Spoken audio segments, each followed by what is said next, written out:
Acabamos de ver en forma de noticias cómo hoy en día existe entre ciertas partes de la población un rechazo hacia los alimentos transgénicos. Sin embargo, ¿está justificado este rechazo?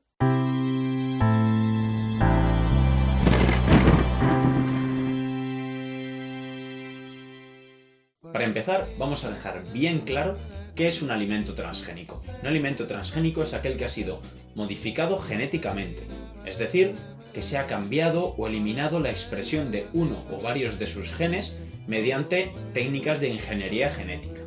Desde el Neolítico, los seres humanos ya seleccionaban los cultivos más rentables, por ejemplo, el de grano de maíz más grande. Con esto, sin saberlo, estaban haciendo una selección genética. Desde los inicios de la genética, se ha empezado a experimentar con plantas, buscando una mejora genética de estas plantas, por ejemplo, en su productividad, que resistan a plagas y a pesticidas, que sean plantas más nutritivas, etc. Uno de los problemas de la agricultura intensiva es el uso de pesticidas, herbicidas, fungicidas, etc. Resulta que hay plantas que crecen junto a las plantas que nos interesan a nosotros y para ello se utilizan herbicidas que matan esas plantas que no nos interesan. Sin embargo, hay plantas de las que sí consumimos nosotros que son muy sensibles a estos herbicidas. Por ello, se han hecho plantas de las que consumimos nosotros transgénicas que son capaces de resistir a estos herbicidas.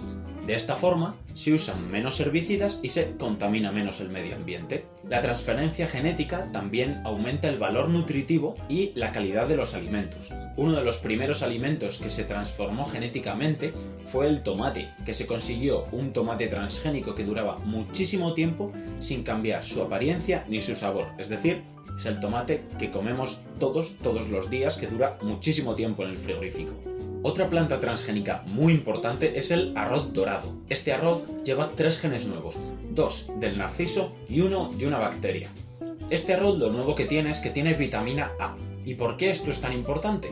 Resulta que en muchos lugares de Asia, África y América Latina, donde la base de la dieta es el arroz, más de 500.000 niños pierden la vista a lo largo del año debido a la falta de vitamina A. Si incorporamos arroz con vitamina A su dieta, este problema desaparece. En Europa tiene mucha repercusión, y lo habréis visto, la soja transgénica. La soja se utiliza en un 40-60% de los alimentos procesados como el aceite, la margarina o la cerveza. Además, la mitad de la soja producida en Estados Unidos es transgénica, de la cual un 40% se exporta a Europa. Esta soja transgénica tiene un gen que le hace resistir a ciertos herbicidas. Esto también se usa en el maíz, lo que hace que sea resistente a un insecto que se llama taladro del maíz que destruye esta planta. En esta tabla podemos ver cómo la superficie mundial de cultivos transgénicos ha aumentado considerablemente desde 1966 y que la superficie acumulada de ese año hasta 2015 llega a los 2.000 millones de hectáreas. En 2015 tenemos casi 180 millones de hectáreas plantadas por 18 millones de agricultores en 28 países. Aunque en 2015 hay una disminución del 1% del número de hectáreas, si miramos esta otra gráfica, podemos ver que en 2016 y 2017 volvió a aumentar hasta casi 190 millones de hectáreas en 26 países. En 2017 el primero de estos países fue Estados Unidos, seguido de Brasil y Argentina. España se encuentra en el puesto número 16, con unas 100.000 hectáreas de cultivos transgénicos, sobre todo de maíz. Ahora que ya hemos visto qué son los alimentos transgénicos y algunos ejemplos así relativamente cotidianos, vamos a ver sus beneficios y sus riesgos. ¿Es seguro comer plantas transgénicas? La metodología que se utiliza para los transgénicos permite mejorar la producción agrícola e incrementar la seguridad de la cadena alimentaria. Sin embargo, la utilización de organismos modificados genéticamente puede llevar ciertos riesgos que hay que evaluar de forma individual para evitar generalizaciones sin ningún fundamento científico. La mayor desconfianza de la sociedad hacia los alimentos transgénicos se justifica en que estos alimentos no son naturales. Hay 2 riesgos potenciales para el ser humano en el consumo de plantas transgénicas: la aparición de nuevos alérgenos y la transferencia de genes de resistencia a los antibióticos a las bacterias de nuestra flora intestinal. Respecto al primer problema, la aparición inesperada de alergias por comer alimentos transgénicos, si las proteínas no son tóxicas o alérgenas, no se considera un peligro. Además, no está demostrado que las plantas transgénicas hagan tener más alergia que las no transgénicas. Respecto al segundo problema, durante el proceso de obtención de organismos transgénicos, se utilizan genes de resistencia a los antibióticos. El riesgo está en que estos genes se traspasen a nuestra flora intestinal. Sin embargo, esto tampoco está del todo demostrado y además la Unión Europea ha prohibido el uso de estos genes. Si queréis saber más sobre resistencia a los antibióticos, os dejo por aquí uno de mis vídeos para que veáis algo sobre este problema que es muy interesante. A todo esto hay que añadir que los productos transgénicos tienen que pasar unos estrictos controles de calidad antes de comercializarse, además de forma individual. En la Unión Europea deben garantizarse 3 cosas. No tienen efectos negativos para la salud humana, no inducen al error al consumidor, y el tercero, los transgénicos no se diferencian de los no transgénicos, de tal forma que su consumo no resulte desfavorable desde un punto de vista nutricional.